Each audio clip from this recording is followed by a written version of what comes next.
No Alvo com Heron Falco.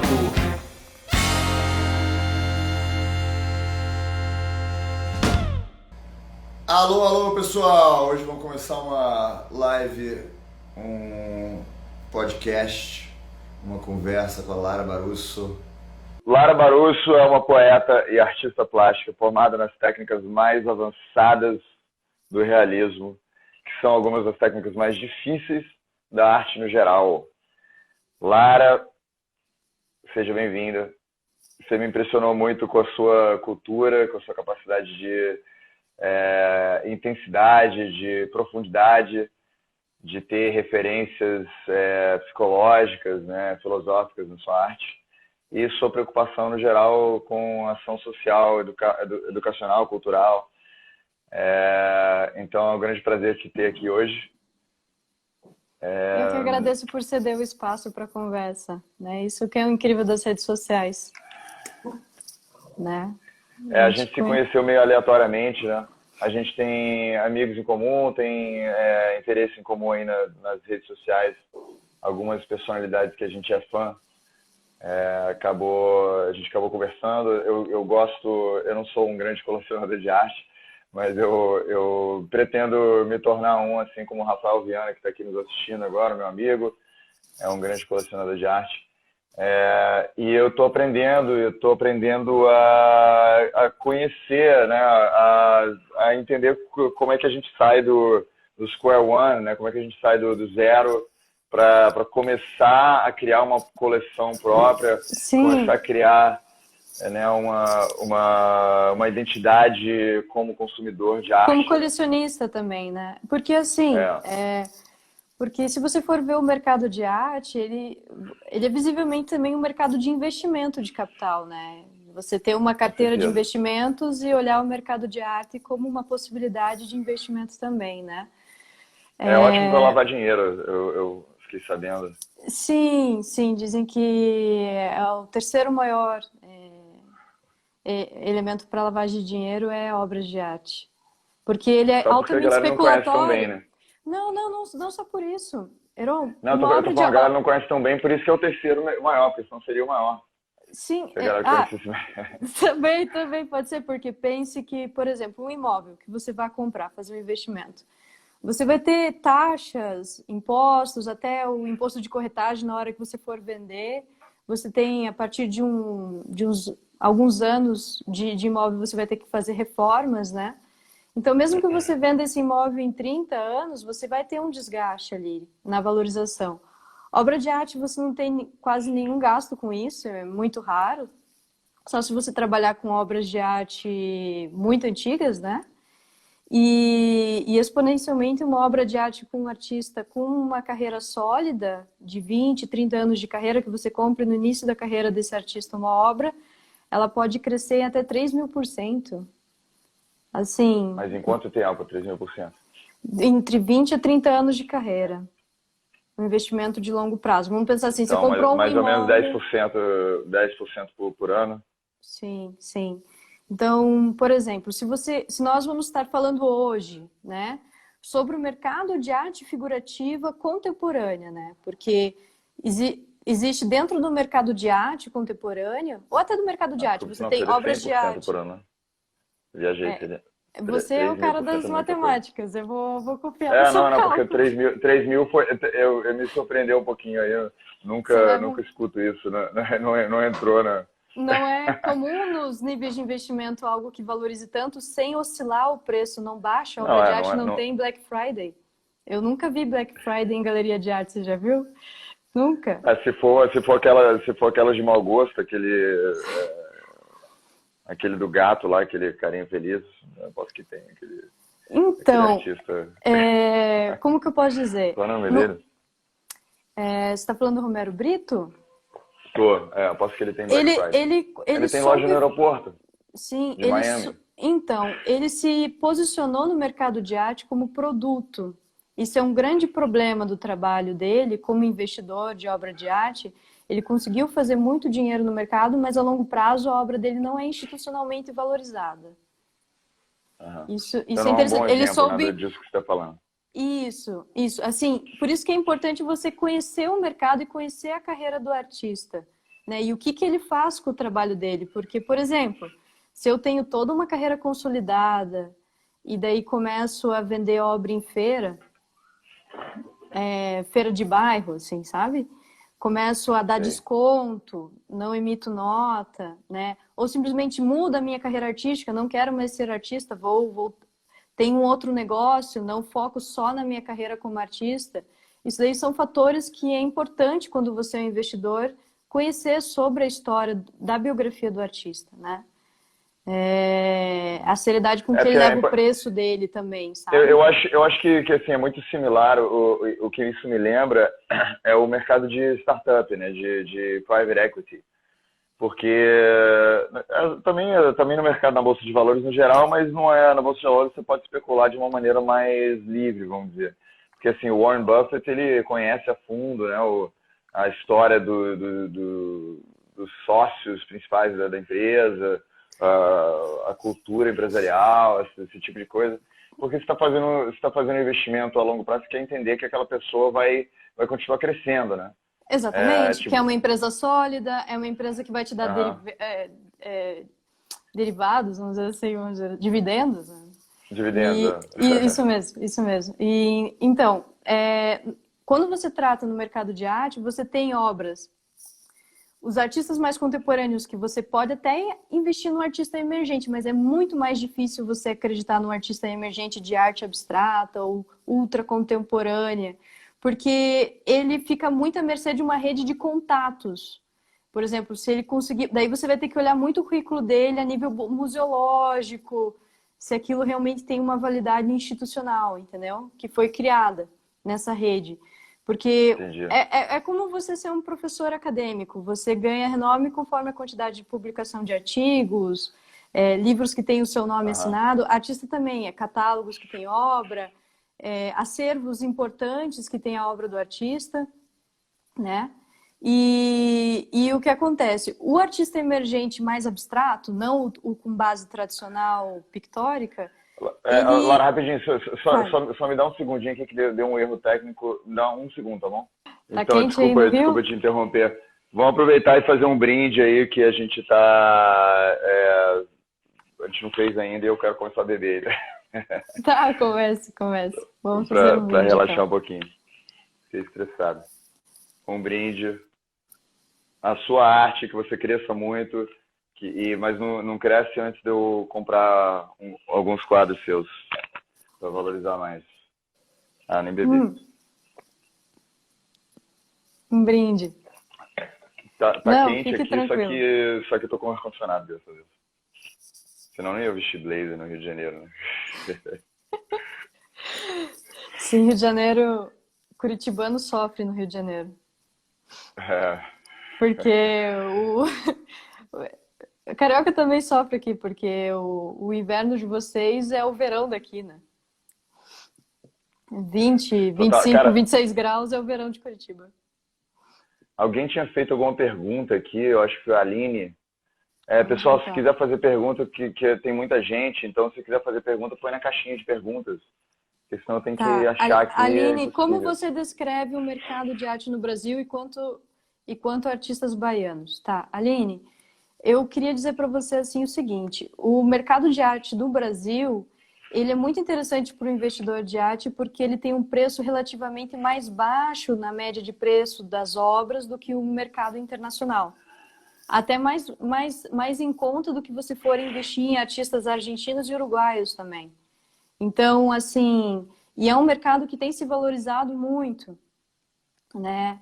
E eu acredito que hoje, assim, a nível mundial, você tem uma tendência que os novos punks, os novos emergentes no mercado, são os artistas tradicionais figurativos contemporâneos. Porque como a técnica tradicional é para poucos, acaba ficando um trabalho de luxo de alguma forma que poucas pessoas conseguem ter acesso à capacidade de desenvolver essa técnica, né? Então, eu vejo assim, uma tendência ainda que não chegou no Brasil, assim, está ainda incipiente, que eu imagino que vai estourar daqui a uns 4 anos, ter uma maior abertura, né? de trazer o Por que 4 realismo. anos? Por que, por que É não, que é uma por que não 6 maturidade, e meio? uma maturidade de uma geração de artistas que eu tenho acompanhado e que eu faço parte, Ah, legal. assim, que você consegue ver que está se formando, assim.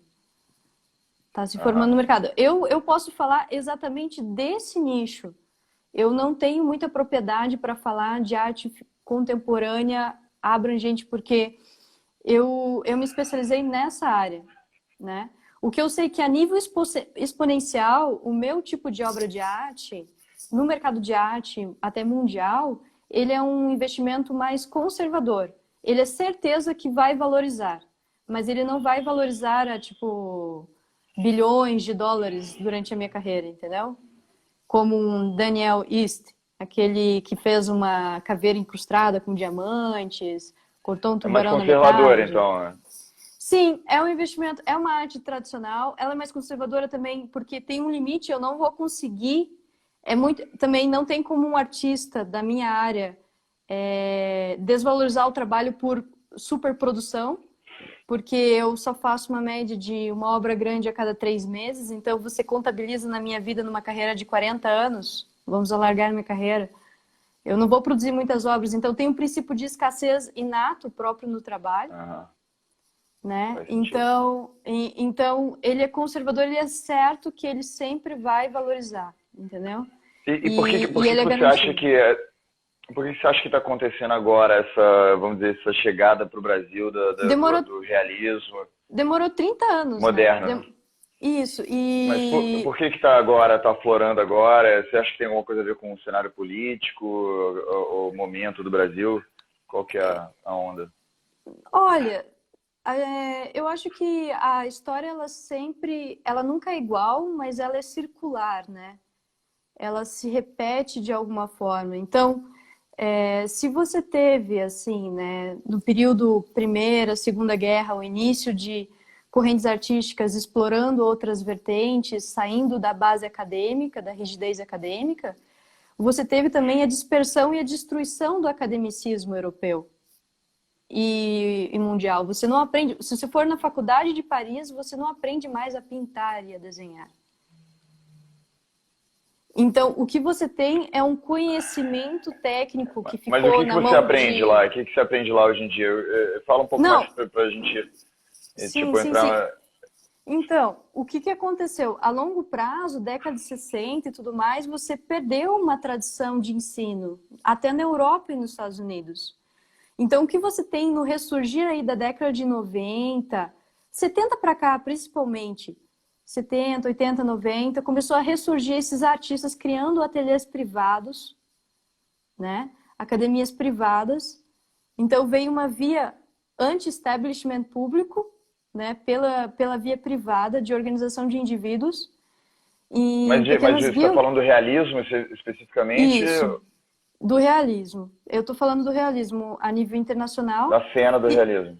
isso. E por que demorou para chegar aqui? Já na Europa já está há uns 30 anos já abrindo esse espaço.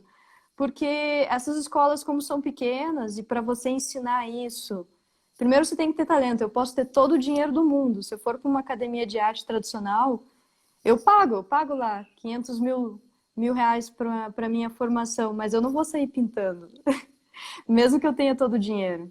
Então, Eu tava vendo uma entrevista com, qual é o nome dele? Acho que eu não então, escrevi aqui, putz. então, pela própria especialidade da mão de obra, entende, Heron? Acaba sendo mais demorado o processo, né? Então, Para eu chegar para esqueci o cá. nome desse artista, mas ele é um dos tops realistas dos nossos tempos, um americano.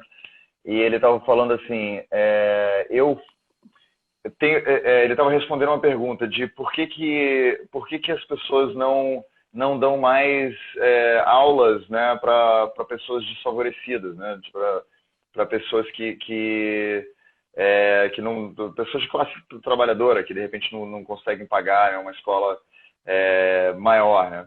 Aí ele falou, cara, tem uma parada inerente, né, de você tem um problema inerente que é se você as técnicas do realismo são muito, muito difíceis. e são muito mais complexos do que vamos dizer, arte que o mundo comum hoje em dia está acostumado a lidar. Aí ele explica que, por exemplo, vamos dizer, coordenadores do curso dele, né, que ele dá aula, né, ele é um grande mestre do realismo, ele tem vários mentores dos alunos dele, né, pessoas que ajudam ele a dar Sim. aula no ateliê dele, né. Sim. Aí ele diz que ele tem que o tempo todo corrigir os mentores, né, ou os coordenadores que ajudam ele a dar É que aula, para eles pararem de anos. dar aula. Então, aí ele explica para eles assim, para de dar aula, você não tem que dar aula, eu dou aula, entendeu? Porque aí ele explica um fenômeno que eu gostaria de que você desse sua experiência, que é o seguinte, que nas universidades e tudo, tem um monte de gente dando aula, então assim, cada um está dando várias perspectivas diferentes, e acaba que as pessoas não aprendem nada, elas ficam confusas. É para ser assim, é para ser assado, entendeu? A técnica tipo assim, o mestre fala, a técnica é assim. Aí a pessoa que sabe menos vai com a perspectiva dela e fala, não, a técnica é assada, entendeu? Aí o aluno fica confuso sobre qual é a técnica, ele acha que pode ser qualquer coisa. Aí ele começa a fazer arte moderna, entendeu? Porque ele acha que, é o que eu tiver afim no momento. Aí ele nunca avança, entendeu? Ele nunca se aprofunda dentro de uma escola. Você só consegue criar alguma coisa se você está imergido numa tradição. Então, você tem hoje em dia muita arte. Para você ser um bom abstracionista, você tem que pintar realismo bem.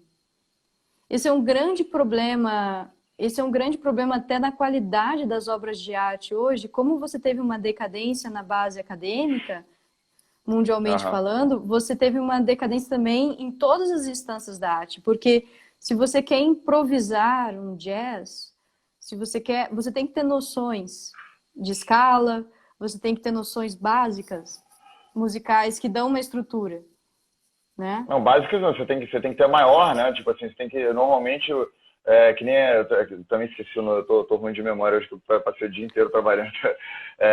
Mas tem aquele filme Whiplash.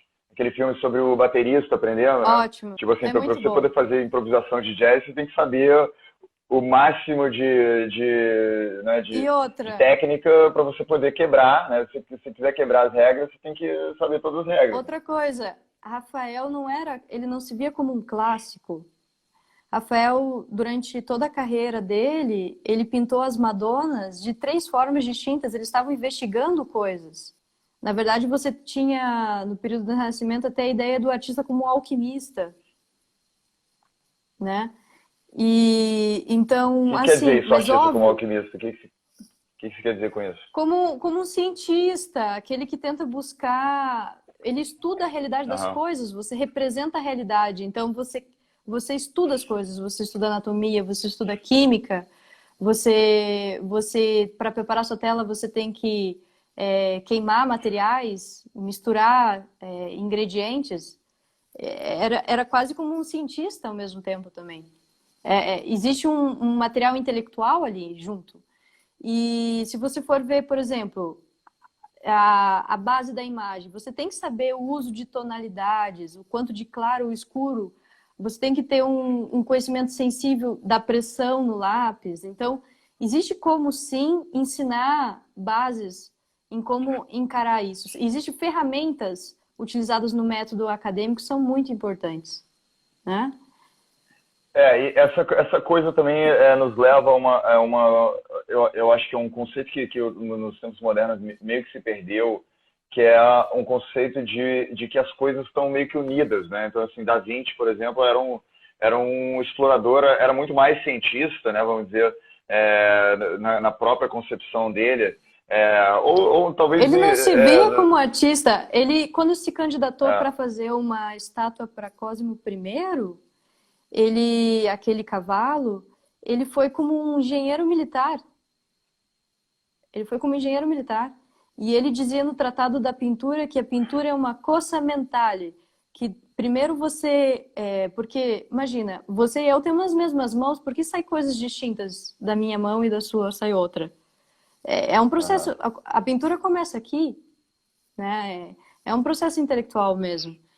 Que eu acho e também assim, o que eu queria chegar é no conceito de que como ele não tinha essa separação e o mundo não tinha essa separação, né? Eles viam tudo mais ou menos como a mesma coisa. Se você vai fazer um prédio, você vai conceber do prédio como se concebe uma pintura, como ao mesmo tempo uma experimentação de exploração da natureza e ao mesmo tempo uma manifestação da realidade cósmica. Então você faz uma certa harmonização sobre como você entende o cosmos, né? E todo mundo tinha modelos cosmológicos na cabeça dele, e eles tentavam manifestar esse modelo cosmológico no mundo. É uma espécie de dominância do caos, né? Eles viam o mundo, um dominar do caos, né? Viam o mundo como uma floresta caótica. Oi. E concordo com você. E adiciona mais, faz próprio da própria estrutura do modo como nós entramos no conhecimento. Se você faz uma aula de desenho de observação, você tem uma técnica de observação extremamente científica. Você quebra o objeto, você separa, pega o problema que você tem dificuldade, você aumenta ele, faz ele maior. Então, a mesma forma como o cérebro trabalha cientificamente encontrando e quebrando, analisando um modo de conhecimento, a pintura ela tem essa estrutura no método de ensino. E ela refina a sua percepção da realidade. Outra coisa, o cérebro ele tem maior capacidade de absorção de memória por meio de imagens, não por meio de abstrações. Então, se você representa tudo e tenta entender como essa representação funciona, por exemplo, Da Vinci que quebrava, tentava entender essa cosmologia, tentava entender uma estrutura de ordem por detrás desse caos, né? E ordenava ela, recriando ela. Talvez o que você está dizendo é tipo que a pessoa tinha uma consciência de que ela tem um modelo cosmológico, talvez imperfeito, talvez uns melhores que os outros, e na exploração artística, na exploração arquitetônica, na exploração até militar ou qualquer coisa, você faz um feedback loop, né? Tipo assim, no momento que você cria a sua arte, você aprende mais sobre a natureza, e ao mesmo tempo você melhora a natureza, e você devolve isso para o seu modelo cosmológico e melhora o próprio modelo cosmológico. E depois isso volta de novo para uma nova arte sua, e assim você vai construindo a realidade, né? E o que eu acho que o que acontece no mundo moderno é que as pessoas, todo mundo tem um modelo cosmológico, saibam elas ou não, né? As pessoas hoje em dia são inconscientes sobre os próprios modelos cosmológicos. Então, normalmente, a arte é uma expressão do inconsciente aleatório, né? Tipo assim, pior, não tem... eles negam a própria realidade, porque a ideia cosmológica da antiguidade, ela era baseada na realidade, certo? Porque, por exemplo, eu vou pegar a base da nossa tradição judaico-cristã, que você tem um logos que cria as coisas e elas são boas.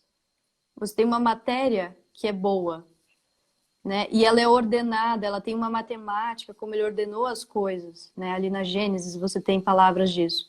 Então o artista, quando ele olhava as coisas, ele olhava, não, isso aqui é o espelho, a obra de arte é um espelho da criação, eu participando da criação divina, eu entendendo a beleza desse ordenamento das coisas. E se ele criava coisas, estava dentro disso, dentro desse apreço à realidade, né? Enquanto eu concordo com você, em parte eu acho que também existe uma certa... porque assim, quando você fala realidade é uma palavra muito forte, né? Tipo, no momento que você presume que existe uma realidade, você presume que existe algum conhecimento dessa realidade. Eu acho que é mais uma questão intencional do que absoluta, entendeu? Tipo assim... Mas era isso que eles acreditavam, entende? Não, tudo bem, mas eu tô dizendo assim, o legal, eu acho, disso, para não irritar, vamos dizer, o relativismo moderno, que de repente transformar isso numa questão de eu gostaria que a realidade fosse de uma certa maneira. E com a minha arte, com o meu estudo, com a minha exploração da realidade, eu estou contribuindo para para essa realidade se transformar dessa maneira. E é isso que eu estou dizendo, tipo assim, o modelo cosmológico que eu tenho, as minhas crenças, Sim, os meus eu entendo o que ideais, você quer meus dizer, princípios, sim, eu estou injetando dentro da realidade através da minha arte. sim. E eu acho Mas que como que eu posso... o artista moderno muitas vezes não tem nem essa intenção. A realidade também é orgânica. Eu também sou um conjunto de átomos. Eu também sou um conjunto de fios de cabelo num quadro. Então, eu não vejo diferença. Quando eu vejo um pintor abstrato, eu vejo que ele está fazendo a mesma coisa que eu estou fazendo. Só que numa realidade mais inconsciente e orgânica das coisas. Você não consegue criar nada que não existe. Mesmo tem um ensaio do Jung bem legal sobre o Pollack e o fluxo do inconsciente, que muitos desses abstracionistas que ficam jogando tintas foram fazendo impressões, estudos científicos em cima dessas obras, e é a mesma manifestação de representação que reações químicas no cérebro. Ele está inconscientemente recriando uma realidade que existe ali, tá?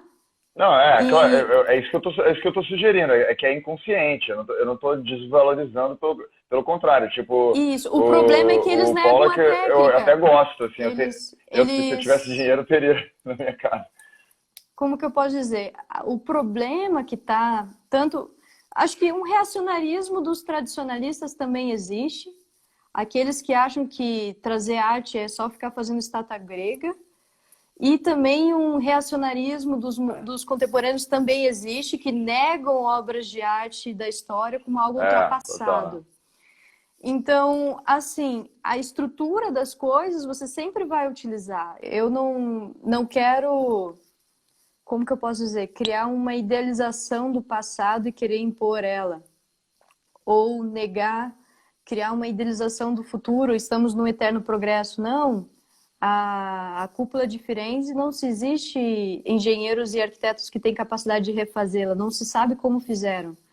Existe um capital humano que você perde se você não cuida dele, cultural humano, né? Quando a gente diz sobre cultura... E é de avanço, né? É avanço tecnológico, né? Tipo assim, acho não que necessariamente. muita gente... Criamos a não necessariamente, calculadora, eu falo, mas mas não muitos. também pode ser. Não, estou dizendo que a cúpula que gostariam de fazer hoje em dia, a gente não tem a tecnologia porque a gente não manteve, a gente não guardou a tecnologia para fazer isso. Então é tecnológico, só que é uma tecnologia que a gente perdeu. Exato. Exatamente. Então, como as pirâmides do Egito, né? Eu gosto muito... Exatamente. Eu gosto muito de uma frase de um escritor chamado Roger Scruton, em que ele fala que o conservadorismo é um sentimento de maturidade, né? Que você percebe que existem coisas que são muito fáceis de serem destruídas, mas que denotam um esforço enorme para serem construídas. Um artista figurativo, tradicional, um pintor sólido, pode ser até um pintor abstrato, que seja, para você formar, você demora uma média de 15 a 20 anos, no mínimo, tecnicamente, um profissional qualificado. Pense, né? Por que Michelangelo fez a Pietà com 24 anos? Porque com 14 ele estava já sendo protegido, né? Se começava a trabalhar muito cedo. Essa era a única diferença. Com 12, 10 anos já estavam lá trabalhando, né? Hoje em dia tem um problema com isso, né? Porque antigamente tinha os grandes mecenas da arte, os Medici, até mais recentemente os Rockefeller, né? Os Rothschild. E hoje em dia, como que é isso, essa questão dos mecenas? Ainda existe isso? Porque, pelo menos publicamente, não é mais, né?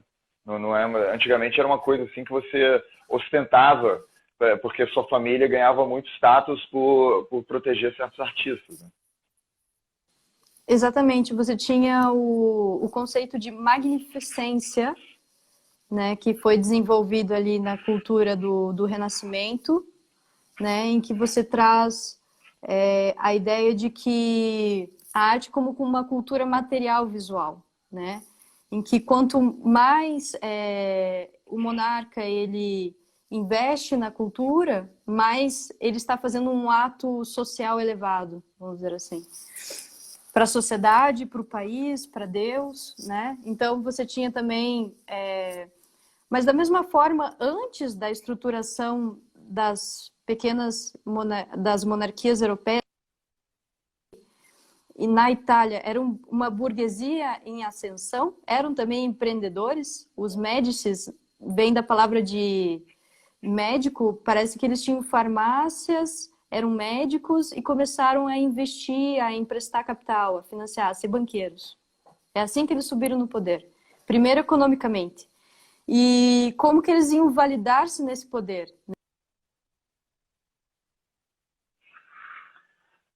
Você está cortando demais, eu não estou conseguindo te ouvir mais. Eu acho que agora vai. Ah, agora tá bem melhor. O que você Foi fez? melhor? Você foi comprar uma internet melhor? Eu mudei de cômodo. Ah, Não, aqui em casa, a casa é muito grande, então realmente o Wi-Fi ele se danifica conforme a é distância que você normal, é tá. normal. Quem mora em palácio é assim. Tem problemas de Wi-Fi. Exatamente, paredes de pedra não é É, mais tipo difícil. assim, um palácio medieval, né? Do século Mas, XIII, que você mora em Curitiba. não, é que tem uma questão da construção mesmo. Na época, minha mãe pediu para fazer com tijolos duplos as Pra paredes. eu fazer, você foi tipo a artista plástica da sua própria casa? Não, na época é tijolos duplos. E daí eu acho que isso tem E quem lugares da pintou o teto casa. da casa? Você que pintou o teto ou não? Eu ainda vou A pintar em cúpula? partes. Vamos em partes. Enquanto isso, eu tô fazendo todos os quadros da casa. Daí, durante a infância inteira, eu fiz os quadros do apartamento da praia. E seus A pais infância sempre te inteira. exploraram assim, tipo, desde pequena, Sempre. exploraram o seu trabalho? Eles são meus médicis, vamos dizer assim, por muitos anos. Muitos anos foram os meus médicis. Né? Foi um mecenato privado familiar. A primeira Boto pessoa que fé. comprou uma obra de arte minha foi minha avó, para me incentivar. Eu lembro, eu tinha 8 anos. Olha, 100 reais.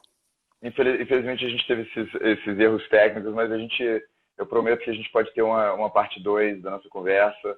A gente edita tudo bonitinho. Quando chegar no YouTube, Spotify, etc., vai estar tudo um pouco melhor, que não vai ter esses Tranquilo. soluços. Mas a gente tem mais 15 minutos, então vamos tentar Uhum. fazer Vamos um lá. balde de água quente, entendeu? Uhum. Vamos tentar se aprofundar, entrar na coisa assim. Qual que você acha assim que é a coisa que a gente deve falar agora que é a mais importante, a mais inspiradora, qual é o assunto? Você que manda.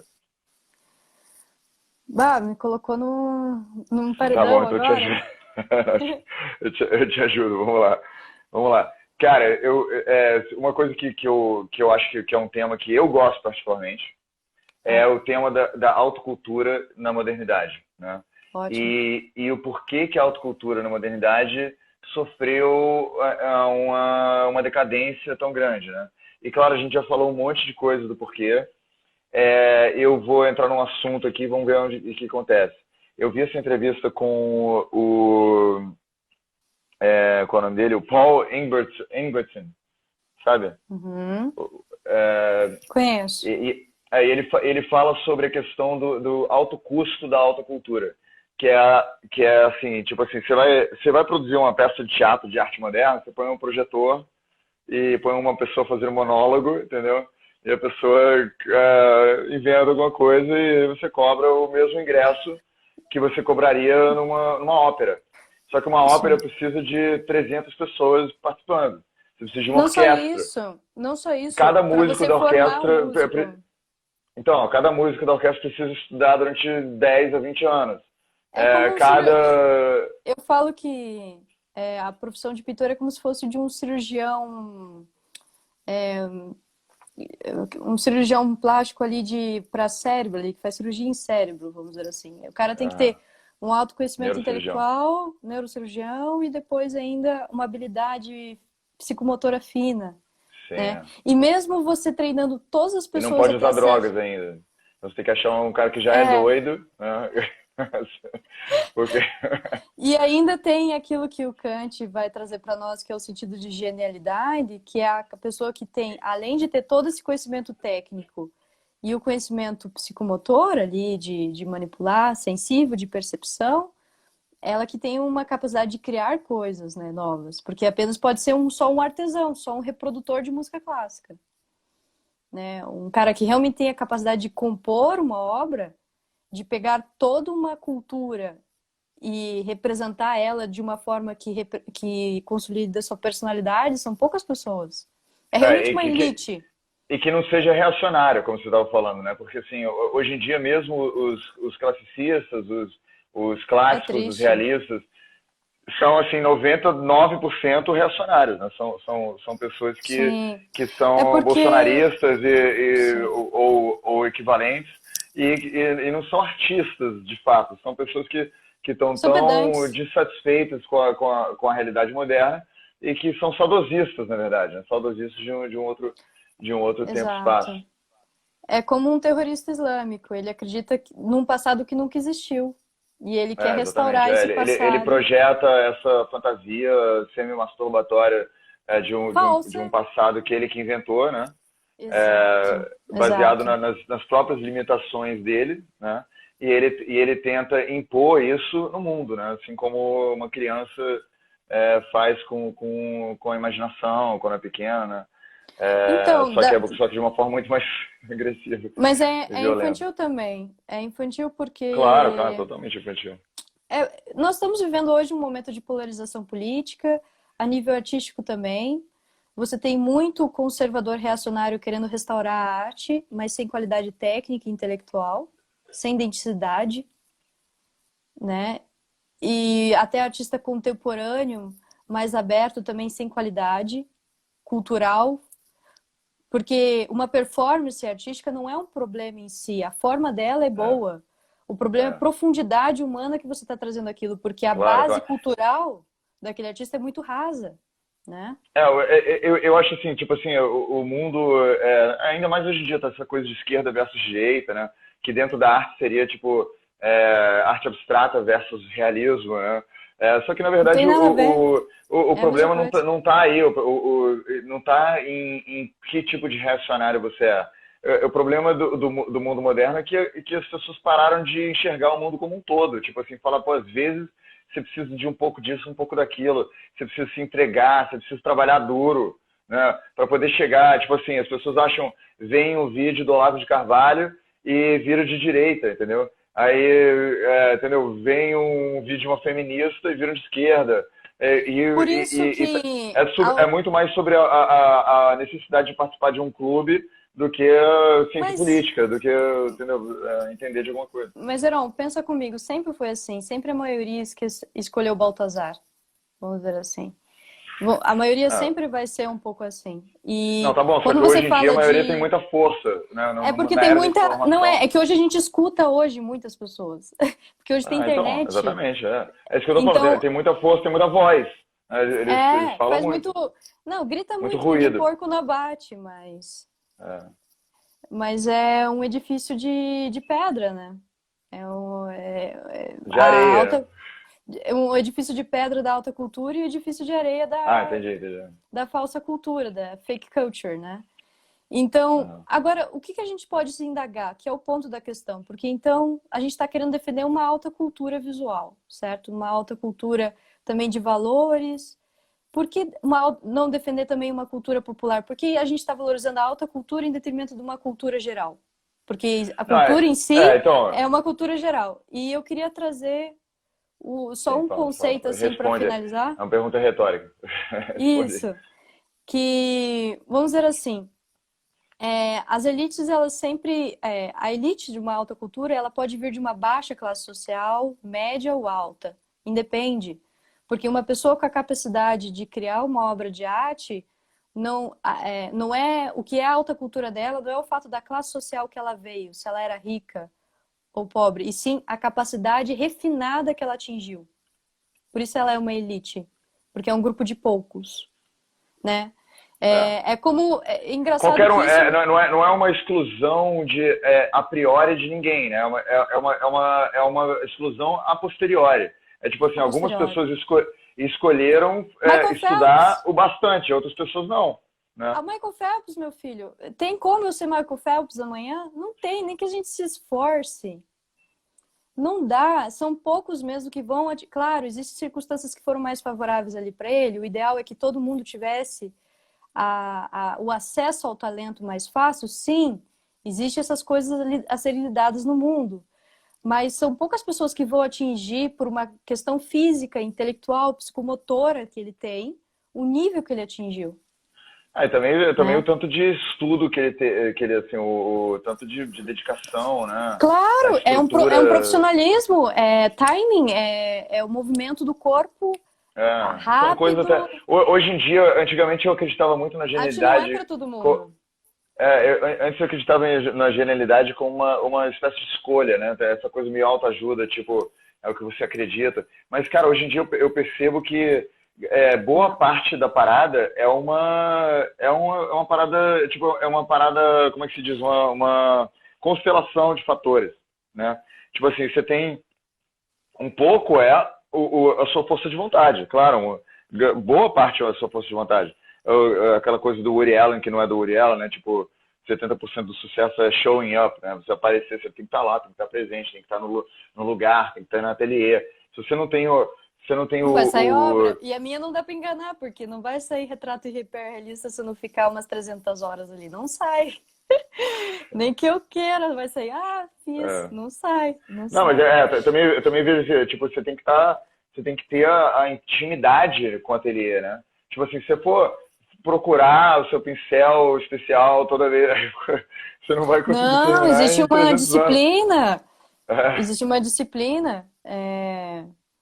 Até quando eu Aí fui. é isso, então não é só genialidade, tipo assim, as pessoas falam, Mozart, ele nasceu tão talentoso, né? Tipo, cara, Mozart tinha lá, primeiro, Mozart tinha toda uma tradição que ele fazia parte em Viena, ele tinha o Leopold Mozart com um chicote na mão dele, batendo toda vez que ele errava, então, tipo, tinha um cara condicionando ele a ser gênio, aí tinha também alguma facilidade do ouvido, provavelmente, tinha uma constelação de fatores que fez a genialidade de Mozart.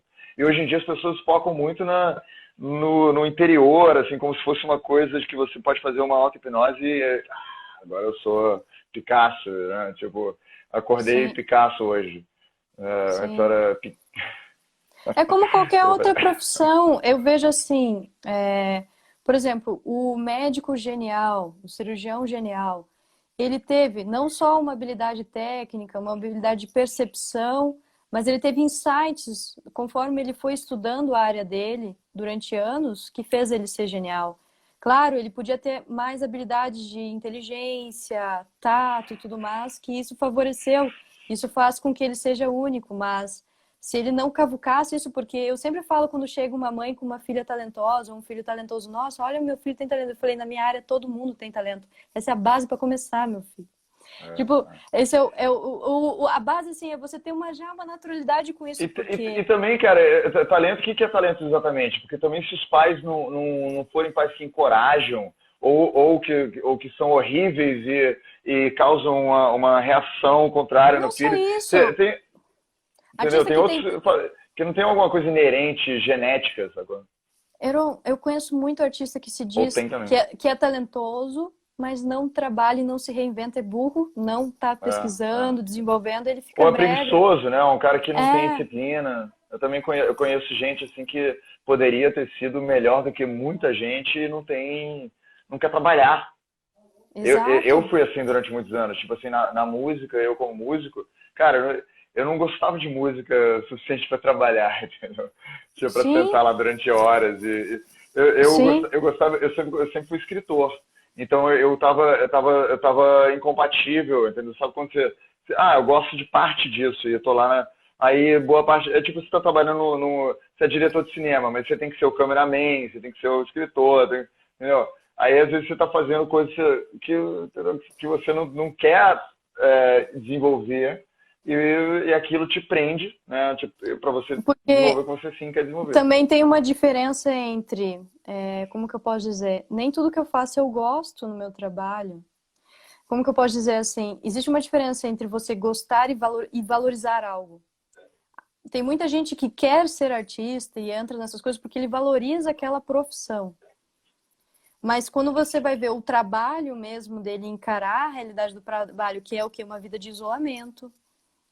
Eu tenho... Qual que é o momento de onde está a sociabilização do meu trabalho? É numa exibição de arte, uma vez no ano. Mais ou menos. Você chama aqueles modelos sem camisa, né? Que vão aí posar pra você. Tem. Mas eu faço normalmente a cada 6 meses ensaios. Mas assim, é um nível de convivência social muito restrito. O pessoal na pandemia quase surtou, reclamando. Eu falei, gente, esse é o meu normal. Eu saí ano passado 5 vezes. Aí os modelos ficam de máscara, não? Como é que é? Não, é distante. Você tem que pintar a galera de... E o artista não consegue imaginar, né? Ele vai lá na boca e, droga, tem que ser com a máscara. Porque... Talvez isso numa faculdade de arte foi dessa forma, mas da mesma forma não tem como você realmente aprender arte apenas virtualmente, assim. Existe uma importância da presença. De uma... Ainda mais o realismo, né? Porque a técnica é muito específica, né? Requer certos ângulos, certas explorações diversas que em fotografia você nem consegue chegar.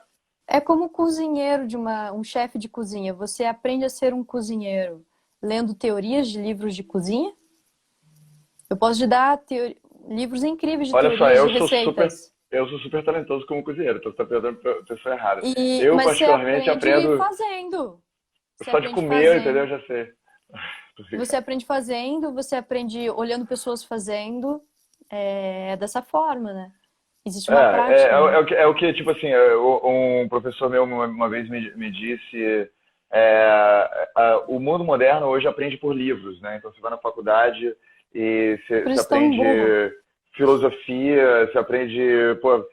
só que, tipo, antigamente filosofia é tipo um zen budismo, né? Filosofia no zen budismo é você ficar calado e você fala, vamos caminhar, caminha.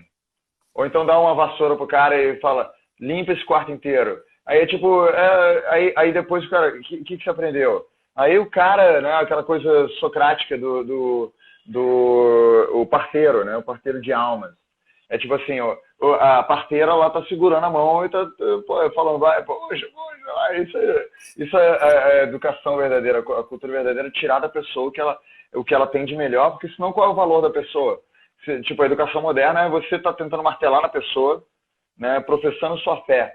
Né? A palavra professor vem de professores de fé.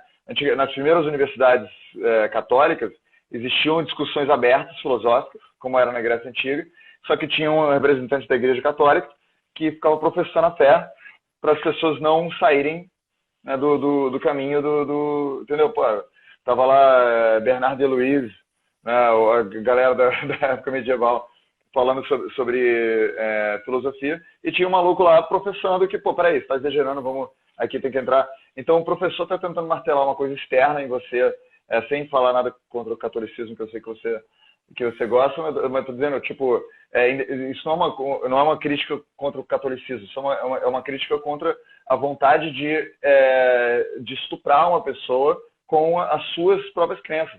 E o catolicismo original não é exatamente assim, né? A intenção católica, não só para corrigir isso, mas o problema é que a sabedoria moderna, o conhecimento moderno, a arte moderna, é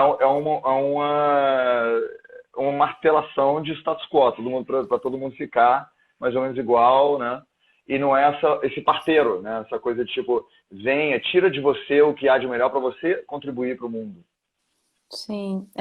A ideia na parte da filosofia grega, né, que é o metaxike, que é o termo, o homem como um meio do caminho, né, entre o divino e entre o animal, né? Então, entre a ignorância e a sabedoria, né? O homem que ele quer se esforçar em encontrar esse transcendente, né?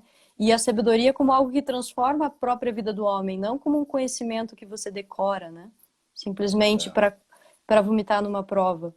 Mas se você for ver como a alta cultura foi construída na Europa, veio dessa elite social que ascendeu ao poder, essas burguesias emergentes na Itália, e que de alguma forma elas queriam perpetuar-se. Então elas começaram a reproduzir os padrões alegóricos que havia, porque a igreja, quem estava no poder antes? Igreja.